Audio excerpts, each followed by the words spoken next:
Apa? Contoh kau ai. Saya dapatរៀបចំកម្មវិធីបាទរៀបចំកម្មវិធីជាមួយdengan Baskol បាទដល់ហើយពីណាតរកបានរកបានហើយខ្ញុំសូមរំអញ្ជើញដល់លោកអាចារ្យបាទលោកអាចារ្យចូលទៅណាសូមអញ្ជើញទៅចិត្តគុណបាទសូមរំអញ្ជើញ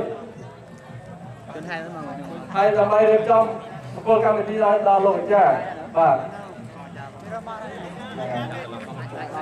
អូអាចារ្យเนี่ยដល់ពេញពីវងសុំទុំបាទអូសាធុណាបងប្រុសទាំងអស់ដែលមានវិជាជ្រះថ្លាបានបូជាទៅបច្ច័យដើម្បីបំពេញនៅមហាកុសលបុណ្យជុំបិណ្ឌនេះក៏សូមអរគុណមហាកុសលនេះគឺដល់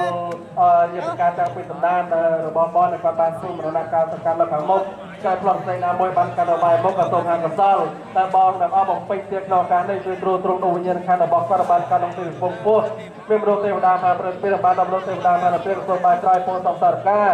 ដល់បងប្រុសរួមទាំងក្រុមគ្រួសារមេតាបៃតានៅរួមសុខខ្មែរនោះក៏សូមបានសេចក្តីសុខដីចម្រើនចាប់តាំងពីបច្ចុប្បន្ននៅហើយក៏មកដល់ពលមួយប្រការគឺអាយុវណ្ណៈសុខភាពរាប់រយសម្បត្តិទាំង4គ្រប់សម្បត្តិមុខសម្បត្តិភោគសម្បត្តិនិងបញ្ញាសម្បត្តិអញ្ចឹងតាំងបរិតាំងតំហើយกับមេវត្តមញ្ញតើបងប្រុសបងប្រុសមានដល់ความប្រាថ្នាក្រពីខ្ញុំសាច់វិចារនេះក្តីក៏សូមបានសម្រេចដូចសេចក្តីប្រាថ្នាបាទសាធុអត់ចាំបានប្រពន្ធអូខេស្អែកបានស្អែកអញ្ចឹងសូមបងជួយចូលក្នុងកៅអីបាទសូមអង្គុយលើកៅអីទាំងអស់គ្នាបាទហើយនឹងយើងរៀបចំ